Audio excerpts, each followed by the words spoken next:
Hello brother, எனக்கு ஒரு சின்ன ஹெல்ப் பண்ணுங்களேன். என்ன? என்னை உங்களோட சேர்த்துக்கிறீங்களா? அப்படியா? அப்ப என்ன தலைவர் பொறுப்பு பண்ணி ஏத்துக்கணும்? தலைவன் பொறுப்பா? ஏங்க, சில இடத்துல தொண்டை பதவி தரதே பெரிய விஷயம். நீங்க எப்படி சேர்ந்தவனே தலைவன் பதவி தர்றீங்க? அடி வாங்க ஆள் வேணும்ல. அடி வாங்குறதுக்கா? கத்தக்கூடாது. சேர்ந்தாச்சுல்ல? கத்தக்கூடாதா? பொறுப்பு நீங்க தானா? டேய், என்னடா? பிரதமர்டா. தெரியுமேடா. அவர் என்னடா பண்ணி வச்சிருக்கீங்க? டேய், விஷயம் வெளியில தெரிஞ்சுச்சு, ஒருத்த வீடு போய் சேர மாட்டேங்க. என்னத்த பாக்குறேன்? ஏண்டா, ஸ்கூல் பேண்ட போட்டு வந்துட்டு என்னைய மிரட்டியா? என்னைய மிரட்டியா? யாரா நீ? ஏய், கொன்னு போடுவேன்.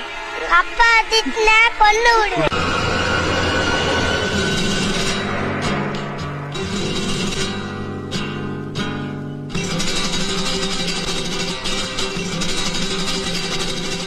நாங்களாம் பயப்பட மாட்டோம்.